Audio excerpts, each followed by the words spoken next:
So the hidden meaning of Jesus' message, right? So note that, like, for instance, at Luke 18:34, it says, "But they understood none of these things. This saying was hidden from them, and they did not grasp what was said," right? And this, again, is just concerning what Jesus is talking about at the time, which is similar to at Luke 9:45, where it says, "But they did not understand the saying. It was concealed from them, so that they might not perceive it. And they were afraid to ask him about this saying," right? And so note there it says that they don't even want to ask, right? So they don't want to ask questions. Sometimes he's pretty harsh on people that don't understand, particularly them. And they should understand. So what does all that mean? Like, that it's hidden from them? Note that, for instance, at Luke 24:44 through 45, it says, "Then he said to them, 'These are my words that I spoke to you while I was still with you.'" And of course, this is after his crucifixion and resurrection. "That everything written about me in the law of Moses and the prophets and the Psalms must be fulfilled." Then he opened their minds to understand the scriptures, right? And so I think the point is that you can't understand, or particularly the Jewish people of Jesus' day, they could not understand Jesus' message because their idea of what the Messiah was going to be like was completely different than what Jesus ended up being, right? And so what their expectation is again, the Davidic Messiah is going to be an earthly king in the line of David who is going to come in, kick out whatever world power is in rule at the time, and then is going to set up a kingdom on earth in Israel that will continue on. And that doesn't mean that that king will live forever. It means that he will have children and grandchildren and great-grandchildren who will stay on that throne forever. That's their expectations. That's why they don't understand. When Jesus says things like, "Well, the Son of Man must go and die," they're like, "Well, that's just crazy talk. Like, you're not going to die because you got to set up your kingdom on earth," right? And that's the point. Once Jesus is crucified and resurrected, it's at that point the disciples are prepared to understand his message. And note, again, none of Jesus' disciples understood. Certainly none of the officials understood. His own family did not understand, right? So no one understood. So for us to look back and say, well, why couldn't they understand? Nobody understood, right? So it was completely against their expectations. And obviously it turns out better, right? We would much rather be saved from our sins, right? And death literally, than from an empire and a mortal earthly death, right? So that's the thing. So then you get, for instance, to the triumphal entry, and I'll do Mark 11, starting at or 1 through 3. And this is when Jesus is entering into Jerusalem. It says, "Now when they drew near to Jerusalem, to Bethphage and Bethany at the Mount of Olives, Jesus sent 2 of his disciples and said to them, 'Go into the village in front of you, and immediately as you enter it, you will find a colt tied on which no one has ever sat. Untie it and bring it. If anyone says to you, "Why are you doing this?" say, "The Lord has need of it, and will send it back here immediately." So first of all, note that you have this interesting deal where you have several people throughout the Jewish community who are followers of Jesus, right? And so he can go and get this colt, and they can say to him, "It's, Jesus needs it." And they're like, "Oh, okay, gotcha, just, bring it back," or whatever. And so he does have a large group of people around who, are there to fulfill certain needs and such. Note that this is to fulfill Zechariah 9:9, which says, "Rejoice greatly, O daughter of Zion, shout aloud, O daughter of Jerusalem.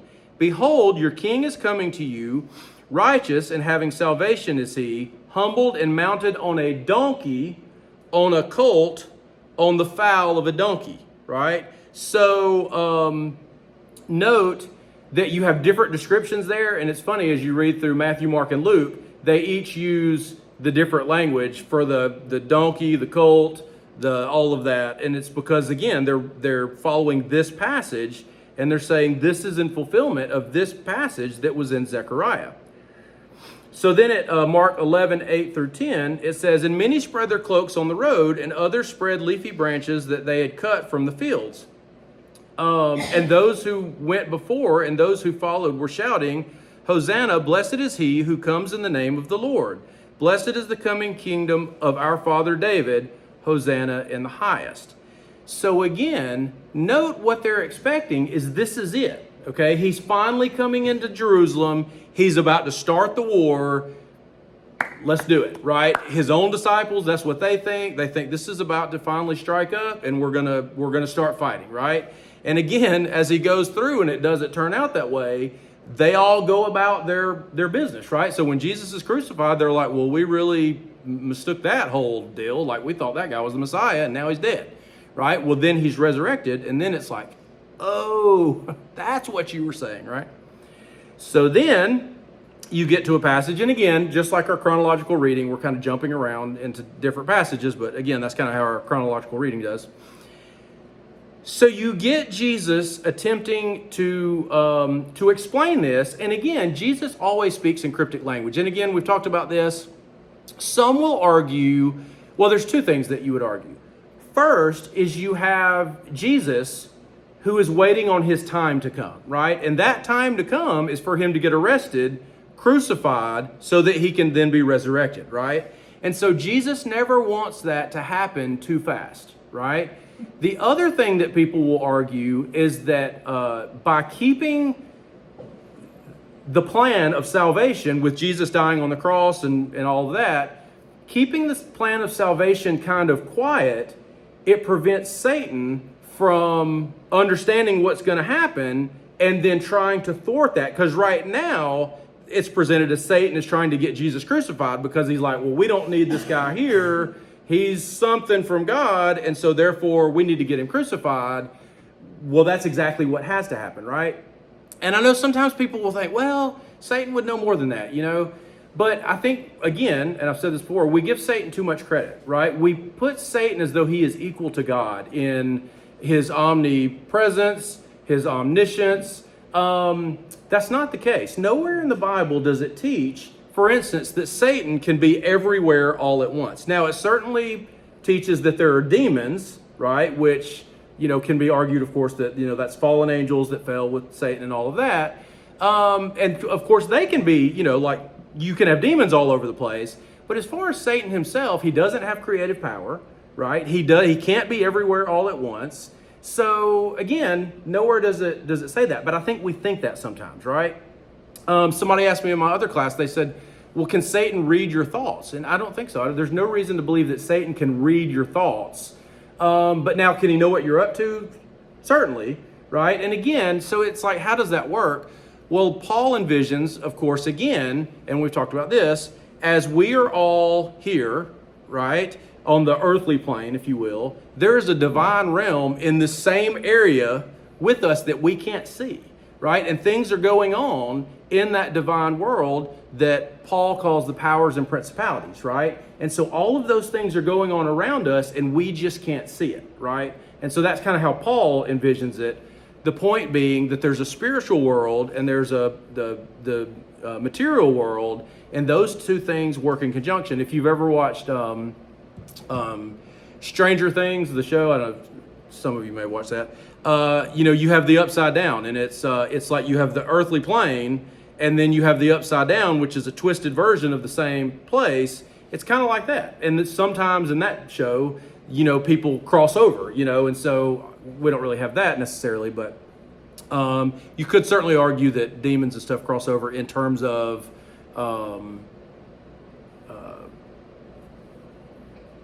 pushing people to do things or things like that, however you look at that. But again, I just think we often give Satan too much power, and he doesn't have the same powers that God has, right? And I think if we elevate Satan to that level, then I think we would be mistaken. So Jesus trying to explain things, but as Jesus usually does, still in a way that's kind of cryptic, right? At Matthew 22, 41 through 46, he says this. It says, now while the Pharisees were gathered together, Jesus asked them a question, saying, what do you think about the Christ? And if you'll remember, Christ is the Greek word. Messiah is the Hebrew word, basically.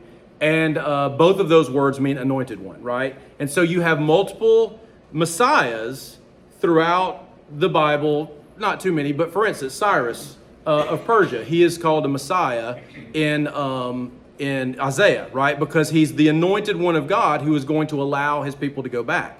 But then you have, of course, the Messiah, who is Jesus, right? And so it says, now while the Pharisees were gathered together, Jesus asked them a question, saying, what do you think about the Christ? Whose son is he? They said to him, the son of David.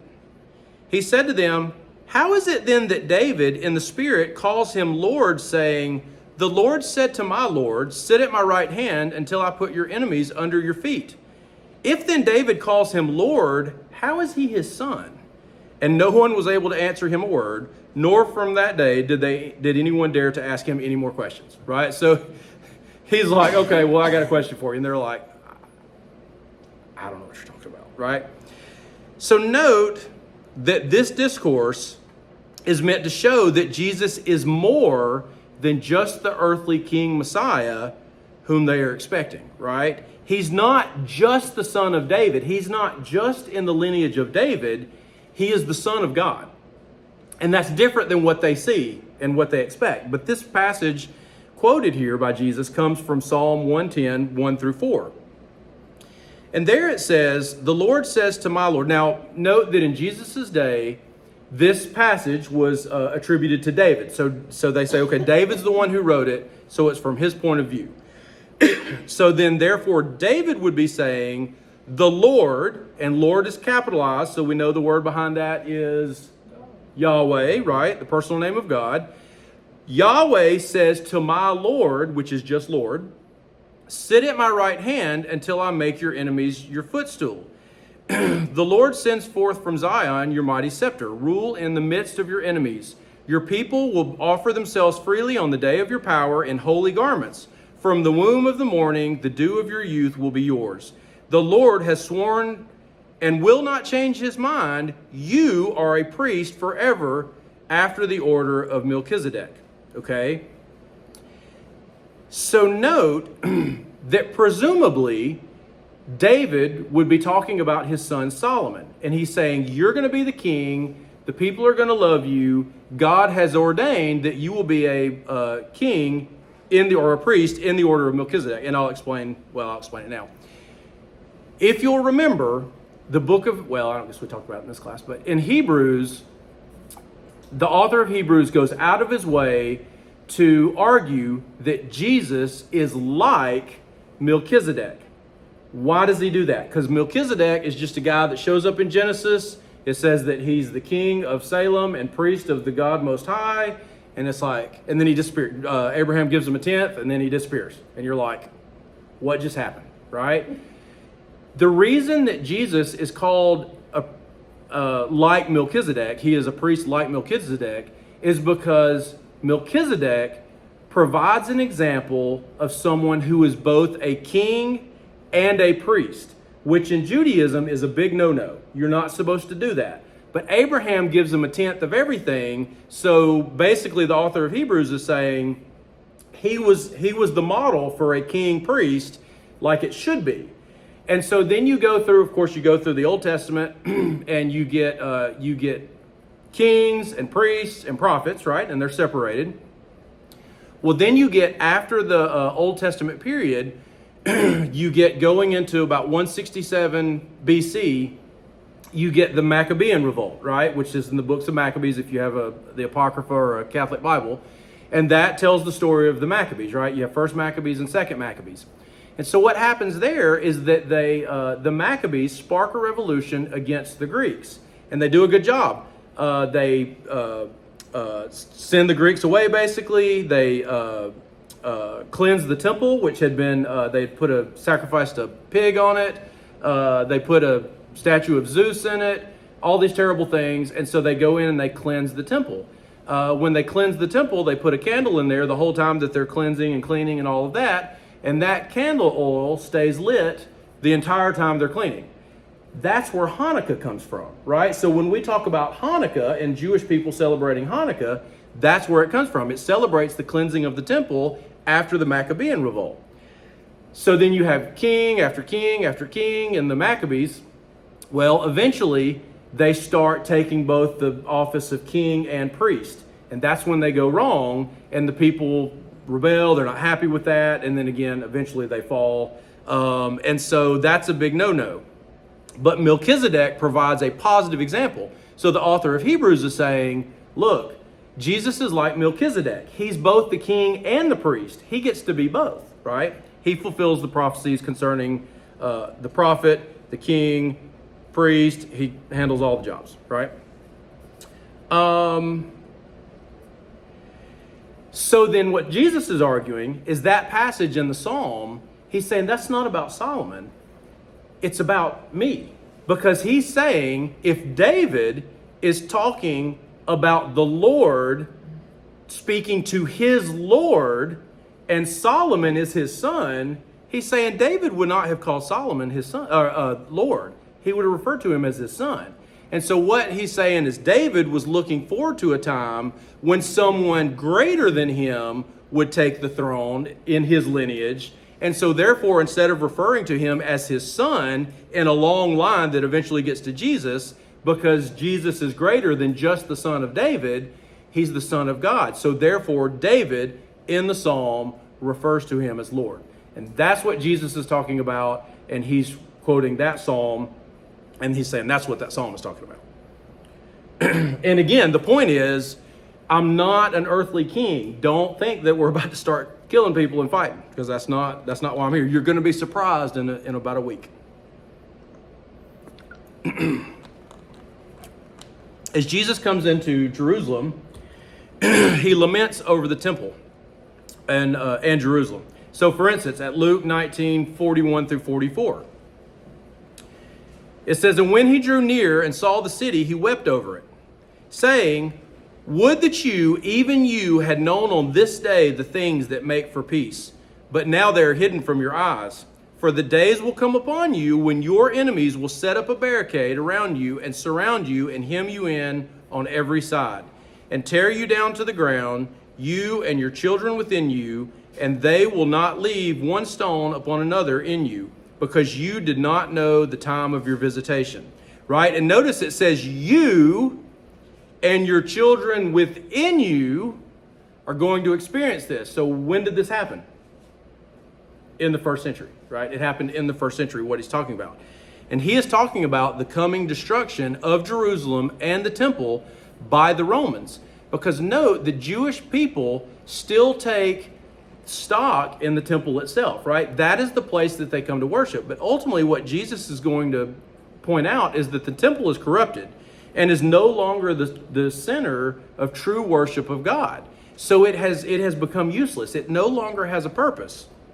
And he says it's so useless that it's going to be destroyed. And it's destroyed in about 40 years after Jesus, right? In 70 AD. And if Jesus is crucified in about 30 or 33, depending on who you ask, then it's within a generation that it's going to be destroyed. Note, interestingly, that the early church, including in the New Testament itself and authors after the New Testament who are early church leaders, they pretty much completely dismiss any importance of the temple itself, right? So then you have Jesus cursing the fig tree at Matthew 21:18 through 22. And you say, well, what does Jesus have against figs, right? What he doesn't like is trees that do not produce fruit. So it says at Matthew 21:18, "In the morning, as he was returning to the city, he became hungry. And seeing a fig tree by the wayside, he went to it and found nothing on it but only leaves. And he said to it, May no fruit ever come from you again. And the fig tree withered at once." Note in the parallel passages, it's the next day, at least one of the parallel passages, it's the next day they come by and they all see that it's withered and they're like, hey, what happened to the fig tree? And then he explains to them. When the disciples saw it, they marveled, saying, How did the fig tree wither at once? And Jesus answered them, Truly I say to you, if you have faith and do not doubt, you will not only do what has been done to the fig tree, but even if you say to this mountain, Be taken up and thrown into the sea, it will happen. And whatever you ask in prayer, you will receive if you have faith. And so two things. First of all, Jesus, again, and in the context of the greater section there, Jesus is again predicting the coming destruction of the temple, right? Because the temple is not bearing fruit.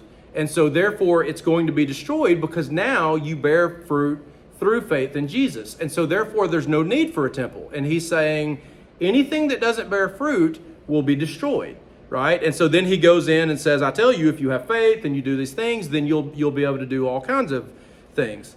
Fruit, right? You'll bear fruit. Note that he says, and whatever you ask in prayer, you will receive if you have faith. And I think we talked about this, last week, or in the past weeks. But again, it's worth repeating. You have to understand that in the context of the Lord's Prayer, where he teaches us how to pray, which he doesn't, we don't pray for an airplane and, a Ferrari and like 5 guitars, or whatever. That's what I would pray for if I was selfish like that. So I need a 7-string guitar. So that's not what it's about. And so you look at this, and some people will say, like prosperity preachers, they'll say, well, it clearly says that if whatever you ask in prayer, you will receive if you have faith. Well, let me just point out that nobody then really, except for you'd have some, high-ranking officials or whatever, but the vast majority of people would not have even considered praying about material items because they didn't have any. There was just no material items. Like, you would have prayed for food and shelter. Like, that's pretty much the only things that you would have expected, right? Because they really didn't have other things that were worthy of having. Now, obviously, again, you have your Herods and your higher, your Sadducees and such. They would have been richer, and so they would have had material items. But the vast majority of people would have never expected to have those things. And so to think that this means that if you pray for material items, that God's going to give them to you if you have enough faith, that's just not what it's talking about, right? When Jesus gives the Lord's Prayer or provides the Lord's Prayer as an example, note what he prays for. He prays for the kingdom of God to come to earth as it is in heaven. And the only thing that he prays for that would even be considered selfish, and I just meaning having to do with the person's self, is bare necessities, the daily bread, right? That's the only thing that he asked for in that prayer. And again, that's so that you can survive and continue to spread the gospel. That's the point. So when prosperity preachers take passages like that, again, and this is my big deal, right? They completely rip those quotes out of the context of the Bible and out of the context of the ancient world where they never would have even expected. Like if the disciples, think about the disciples. They weren't rich and they died terrible deaths, right? So, unless you want to look at them and say, well, they just didn't have enough faith or they would have had, riches and they wouldn't have died those terrible ways. Well, I don't think anybody would argue that, right? And so that's the point. It's not about material items and stuff. It's about bare necessities and spreading the gospel and all of that. It's like there are people singing right outside the door. Okay. I feel like I have a soundtrack that's going. All right, so Jesus continues concerning the temple and the second coming at... this is going to start at Luke 21:5, and I will tell you this is going to be a longer section that we're going to be there pretty long. So if you want to open your Bibles, that would be a good time. Note that in the parallel passage, and this is an interesting deal, in the parallel passage running through Matthew 24 through 25, Matthew uses this Olivet Discourse, which he's at the Mount of Olives, so they call it the Olivet Discourse, to focus attention on the second coming, right? Whereas Luke uses the Olivet Discourse to focus on the coming destruction of the temple again. Because again, that's an important deal. This is going to create a huge theological issue for a lot of people, and they need to understand that Jesus said it was going to happen before it ever happened. So at Luke 21:5, it says, "And while some were speaking of the temple, how it was adorned with noble stones and offerings, he said, as for these things that you see, the days will come when there will not be left here one stone upon another that will not be thrown down." So note, clearly, they're talking about the temple, right? So at verse 7, he says, and they asked him, "Teacher, when will we see these things? When will these things be, and what will be the sign when these things are about to take place? And note, all of the explanation that he provides to them assumes that they're going to see it happen in their day, right? And he said, see that you are not led astray, for many will come in my name, saying, I am he, and the time is at hand. Do not go after them. And when you hear of wars and tumults, do not be terrified, for these things must first take place. But the end will not be at once. And again, in the context of what he's using here, what Luke is using here in talking about the destruction of the temple, the end here is the end of the temple. Then he said to them, nation will rise against nation, and kingdom against kingdom. There will be great earthquakes, and in various places famines and pestilences, and there will be terrors and great signs from heaven. And you say, well, I don't know. I don't think those things have happened. And again, let me point out, Matthew uses these same passages to talk about the second coming, not just the near destruction of the temple. So what you have is, again, you have what we talked about in the Old Testament prophets as a near fulfillment, but then yet a far fulfillment as well. So Luke focuses on the near fulfillment in the destruction of the temple, but ultimately Matthew focuses on the far fulfillment in the second coming of Jesus, right?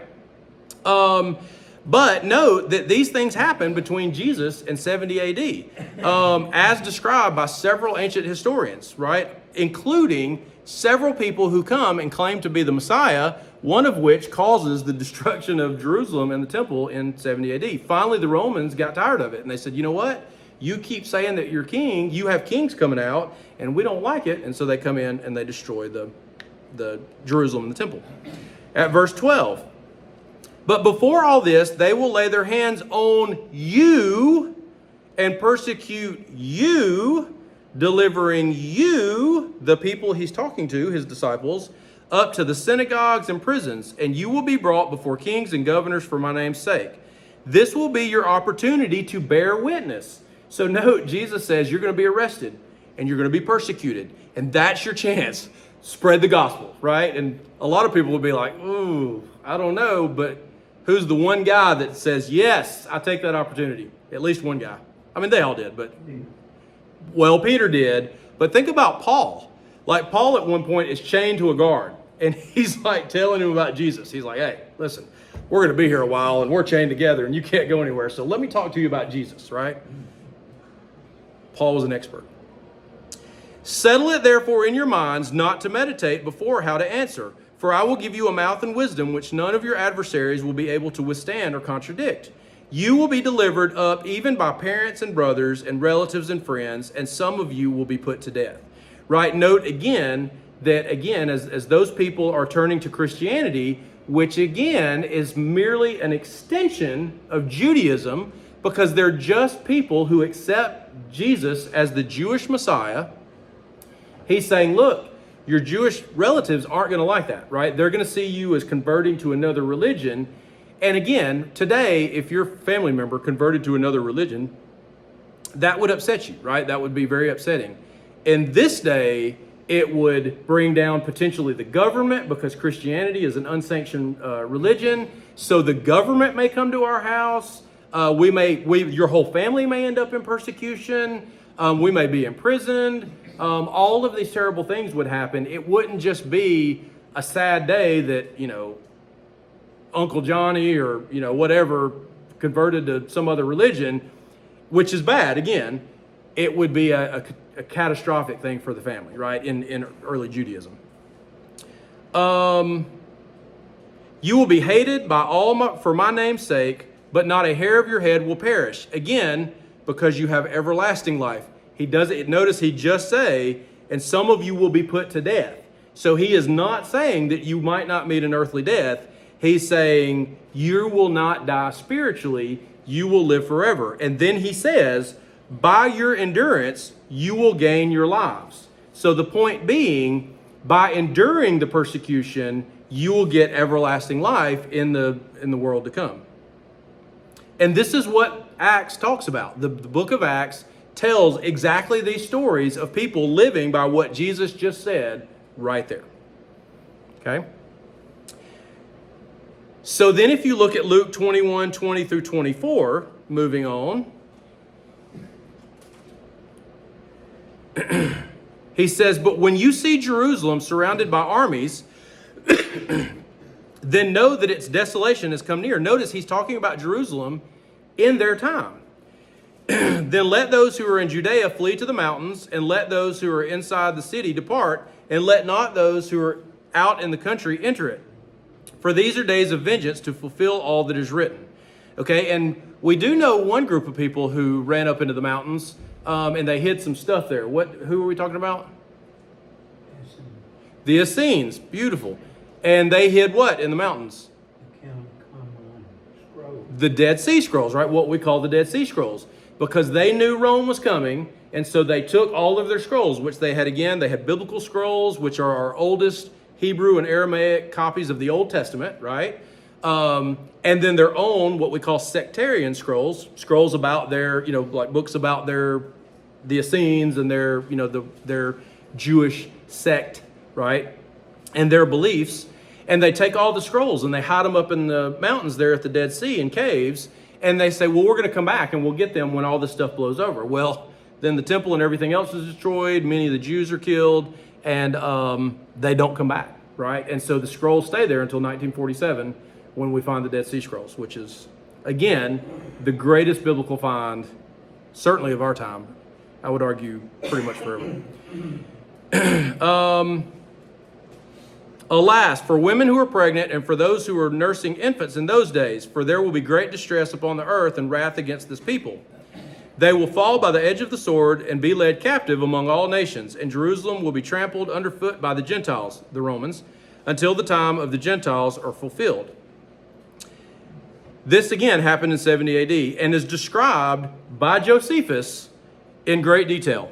And note that Josephus himself was involved in the fighting.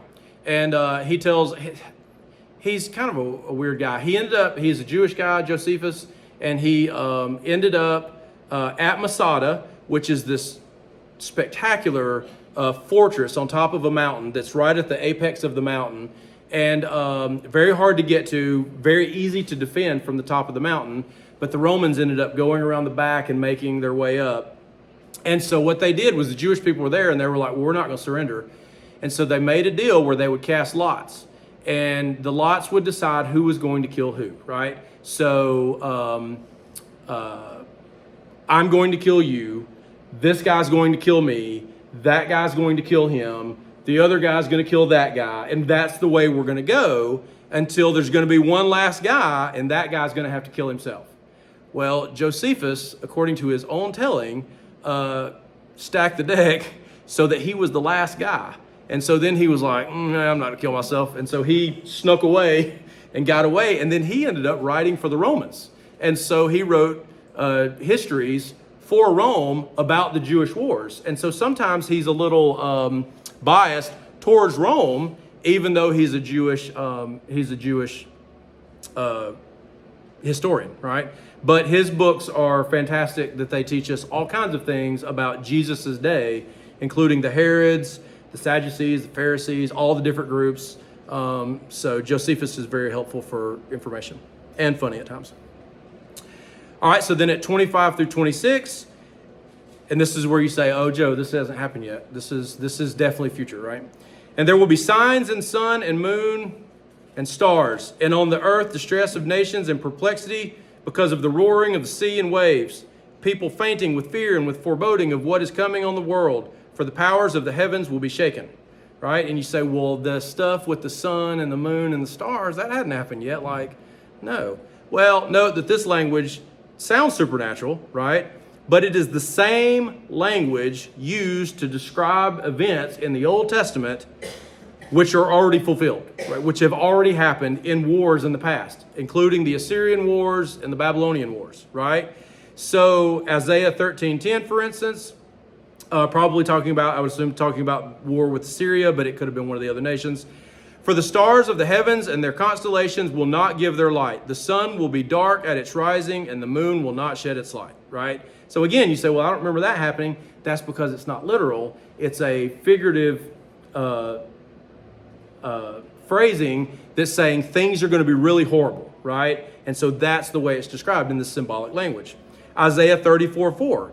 All the host of heaven shall rot away, and the skies roll up like a scroll. All their hosts shall fall as leaves fall from the vine, like leaves falling from the fig tree. Again, he's talking about things that happen in Old Testament times when God used other nations to judge other nations. And again, I don't know exactly which two nations are being judged here, but it's by the Assyrians or the Babylonians, and that's what he's talking about. I'm guessing. But it's definitely some earthly nation who has already judged another earthly nation, and this language is used to describe that. So again, just because it uses language that seems like the stars and stuff are going to fall, it doesn't literally mean that. Now, I'm not saying that there's never going to be a time when if Jesus returns and the stars and stuff are going to, I'm not saying that. God can do whatever he wants, right? But in these cases, it's symbolic language. Luke 21:27, and then they will see the Son of Man coming in a cloud with power and great glory. And then you say, well, wait a minute. Then Jesus shows up. So Jesus didn't show up back then, right? Well, note that this is referring likely to Jesus's prophecies coming true and his validation through those events. Jesus is saying the temple is not providing the fruit that it's supposed to happen, and so therefore it's going to be destroyed. And people are like, well, that's just crazy talk. Nobody's going to destroy the temple again. And then boom, the temple gets destroyed. His message is validated, right? Note that he clearly states that his disciples will witness the event at Luke 21:28. When it says, now when these things begin to take place, disciples whom I'm speaking to right now, straighten up and raise your heads because your redemption is drawing near. So what does that mean? Well, Jesus will be vindicated and their salvation will be assured, right? Because at this point, the temple is gone. It provides no kind of salvation or forgiveness or anything else. It is only through Jesus, clearly. Now, at this point, it's only through Jesus anyway, right? For the last 40 years, it had only been through Jesus, but people still didn't get that. So with the destruction of the temple, it's saying, okay, now you have to have faith in Jesus because the temple is gone. Put your faith in Jesus. That's where it needs to be, right? The loss of the temple would also drive many Jewish people into a theological tizzy, right? Because they're like, the temple is gone, what do we do? And then the early church comes in and says, worship Jesus, right? Jesus is the Son of God. He fulfills the temple, right? At 29 through 33, he tells them another, Jesus just hates fig trees. He says at 29, and he told them a parable. Look at the fig tree, right? And all the trees. He doesn't really talk bad about the fig tree, I don't think. As soon as they come out in leaf, you see for yourselves and know that the summer is already near. So also, when you see these things taking place, you know that the kingdom of God is near. Truly I say to you, this generation will not pass away until all has taken place. Heaven and earth will pass away, but my words will not pass away. When he's talking about this generation will not pass away until all this takes place, that created confusion in the early church. But what he's talking about is these specific things that Luke points out that he's talking about, which is the destruction of the temple, right? Which will then force people to have faith in Jesus or I guess no faith at all. All right, I wanted to reiterate what we talked about last week. I did have some people come up and question about the two people left. And again, let me say, I'm not telling you that there's no rapture. I'm just telling you that these passages don't have anything to do with it, right? And so note that at Matthew 24:37, starting at 37 through 39, note that the version of Matthew is more clear about who is taken and who is left behind, right? So at Matthew 24:37, it says, For as were the days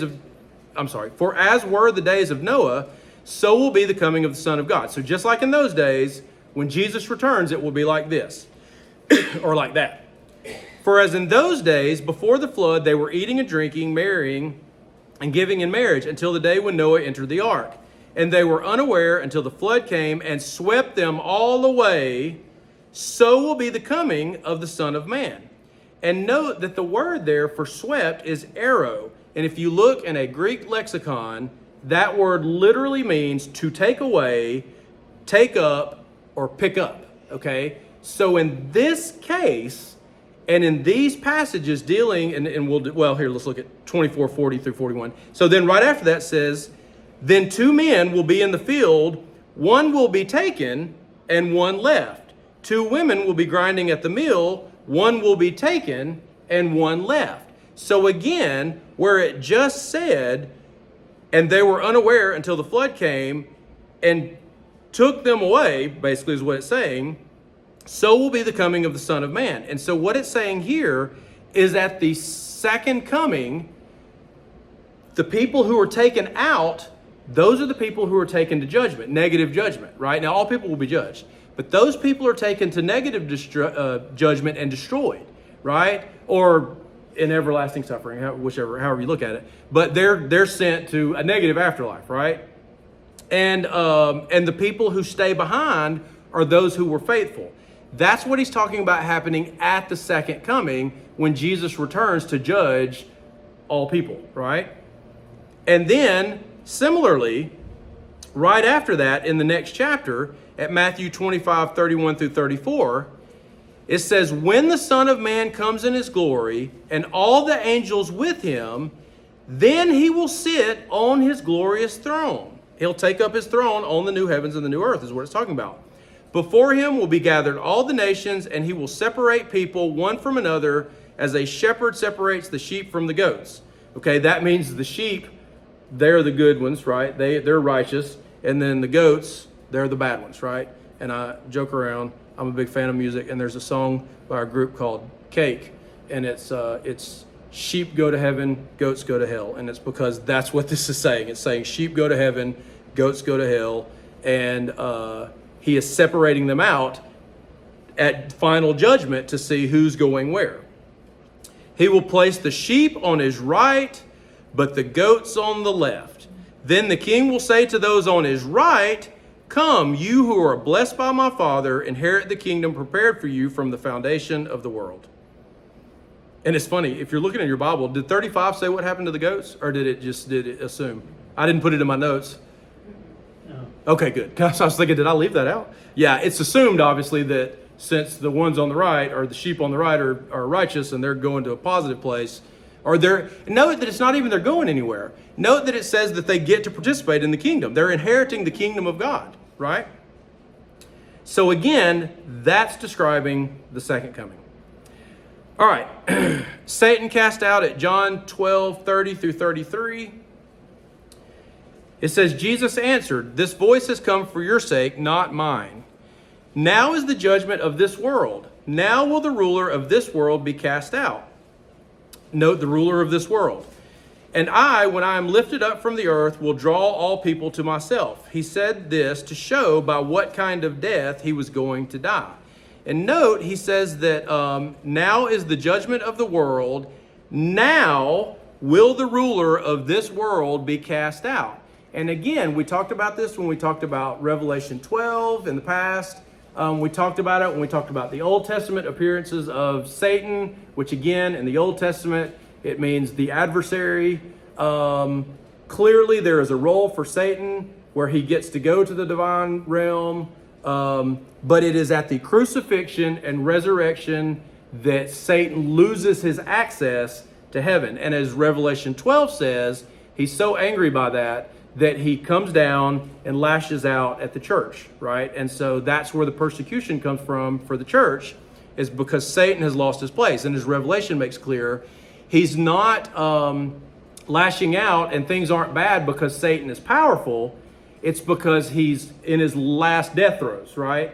Because again, we're living in the end times. Now, again, so what does that mean? Does that mean now, since a week or two ago, we're suddenly living in the end times? No.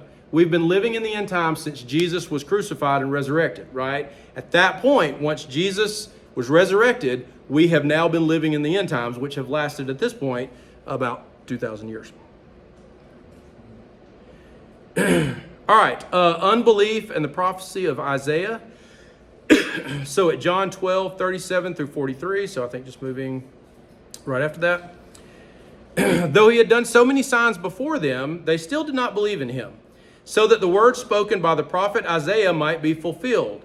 Lord, who has believed what he heard from us, and to whom has the arm of the Lord been revealed? Therefore they could not believe. For again Isaiah said, He has blinded their eyes and hardened their heart, lest they see with their eyes and understand with their heart and turn, and I would heal them. Isaiah said these things because he saw his glory and spoke of him. Nevertheless, many even of the authorities believed in him, talking about Jesus in this case, but for fear of the Pharisees, they did not confess it, so that they would not be put out of the synagogue. For they love the glory that comes from man more than the glory that comes from God. And so what does that mean? When it refers to the prophecy of Isaiah, it's talking about, again, God hardening people's hearts, right? And I will say it seems like in Isaiah that when he's talking about it there, it's basically, look, you've had chance after chance after chance after chance. You're not going to get another chance. And so therefore, I'm not going to even allow you to believe. But again, I would argue, just like when we talked about Pharaoh and we talked about the hardening of Pharaoh's heart, right? And it says God hardened Pharaoh's heart, right? So again, I always use a goofy example, but when I was a young, smart, 13-year-old kid and I knew everything, my job was to empty the garbage, right? And so I knew that when the garbage got so high, I needed to empty it, right? And I was going to empty it eventually, but whenever my stepdad would come in and he would say, you need to empty the garbage, right? Well, of course I needed to empty the garbage. And I was going to do it, right? But just the fact that you said something makes me mad about it, and I don't want to empty it anymore, right? So you've hardened my heart. Well, again, clearly it needed to be done, and clearly I was not really going to do it until I was told, and therefore I have no reason to be angry because I've been told, because that's what happens, right? And obviously now as an adult and a father, I sympathize with my stepfather on that deal. And so that's the point. Notice that in that scenario, right, my heart was hardened by the truth, right? And so, yes, you could argue that my stepfather hardened my heart, but it's because I'm not doing what I'm supposed to be doing, and you're telling me what I'm supposed to be doing, and I don't like that. Because as humans, we don't like to be told that we're doing the wrong thing, even when we clearly know we're doing the wrong thing, right? And I think that's what's going on in these passages about God hardening people's hearts. It's that by telling them what they're doing wrong and what they need to be doing right, it turns them even further away because it makes them angry, right? And so in those cases, note, the people do not lose their personal responsibility, right? So to think that they somehow, they're not responsible because God hardened their hearts. Nowhere in the Bible does it teach that, right? So they still have personal responsibility. Note too that Isaiah went in knowing that people would not believe his message, right? So that's part of it, is they're not going to believe what you have to say. And Jesus goes in similarly. All right, and then there's one more passage, which is kind of long, but doesn't require a lot of explanation. Luke 29 through 19, which is the parable of the wicked tenants, it's often called. Luke 29, verse 9. It says, and he began to tell the people this parable. A man planted a vineyard and let it out to tenants and went into another country for a long while. All right, so it's a parable. So this is symbolic of, it's talking about other people that's not really tenants and a man who planted a vineyard, right? We're to know that this clearly isn't really about a man planting a vineyard and some tenants. Who's it really about? It's really about the man is God and the tenants are the Jewish people, right? And went into another country for a long time, right? The man did. When the time came, he sent a servant to the tenants so that they would give him some of the fruit of the vineyard. But the tenants beat him and sent him away empty-handed. So note that the servants are the prophets, okay? And he sent another servant, prophet, but they also beat and treated him shamefully and sent him away empty-handed. And he sent yet a third prophet. This one also they wounded and cast out. Then the owner of the vineyard said, what shall I do? I will send my beloved son. Perhaps they will respect him. And so note that Jesus oftentimes says, you killed the prophets, right? You didn't allow the prophets to live. Obviously, none of these people he's talking to killed any prophets, right? Or, I mean, they may have. Well, Herod technically killed John the Baptist, but, I mean, they may have killed some, I don't know. No, they didn't kill any prophets. John the Baptist was a prophet. I wouldn't argue that there's any other prophets during their time. But he's saying the unbelieving Jewish people, as you are right now, Pharisees and Sadducees, you killed the prophets by your unbelief, just like the people who didn't believe back then literally killed the prophets. So the man sends, God sends his son, right, Jesus, to tell them what's what. Surely they will respect him. But when the tenants saw him, they said to themselves, this is the heir. Let us kill him so that the inheritance may be ours. And they threw him out of the vineyard and killed him. What then will the owner of the vineyard do to them? He will come and destroy those tenants and give the vineyard to others. When they heard this, they said, surely not. But he looked directly at them and said, what then is this that is written? The stone that the builders rejected has become the cornerstone. Everyone who falls on that stone will be broken to pieces, and when it falls on anyone, it will crush him. The scribes and the chief priests sought to lay hands on him at that very hour, for they perceived that he had told this parable against them. But they feared the people, right? So they understood what he was saying, and they're like, wait a minute.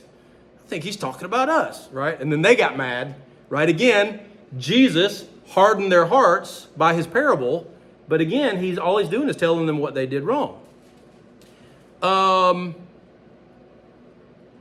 Note that it says he will come and destroy those. This is what the Pharisees and Sadducees, or the Jewish officials, say themselves. He will come and destroy those tenants and give the vineyard to others. And yes, that's what happens. Then the Gentiles. However, again, let me argue that all of Jesus's original disciples are Jewish people, right? And they all believe, his disciples believe in him, right? He has a large amount of disciples. So it's not that the Gentiles replace the Jewish people. That's not what we're talking about. We're not saying the Jewish people lost their chance and now only Gentiles get the chance.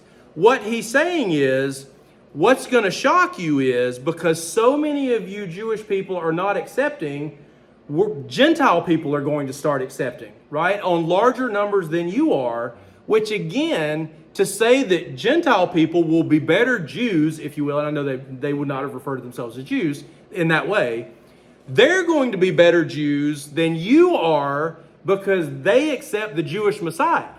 And that would have made the actual born Jewish people very angry, right? But again, just like in the Old Testament, you have Jewish people who believe in God, right? And then if I'm a Gentile and I come in and I want to convert to Judaism, I can do that, right? And then I become Jewish, right?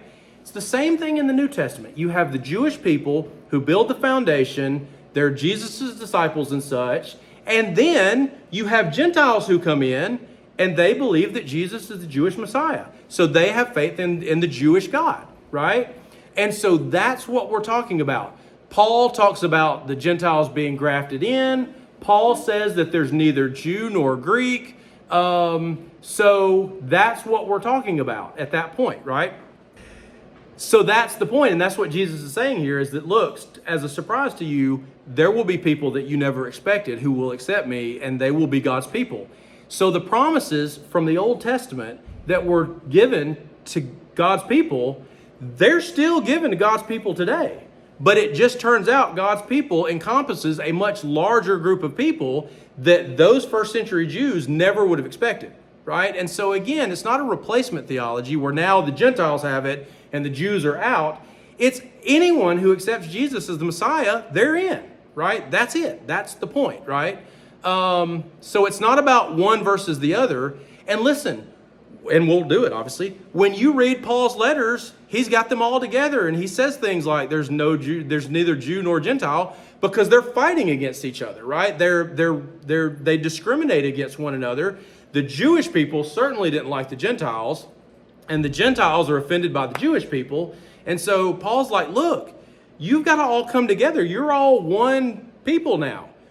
You've got to come together and get past your differences, which is why you don't have dietary laws and all of those things anymore, because again, now it's faith in Jesus that brings everybody together. That's what it takes to become children of God, if you will, right? So to take away words like Israel or Jewish or whatever, it's children of God is the way they would have said it in the Old Testament oftentimes, right? And so to become a child of God, you have to have faith in Christ. That is it. That is the only way that you get to a positive afterlife, is through faith in Christ. There's no other plan, right? There's nothing else you can do.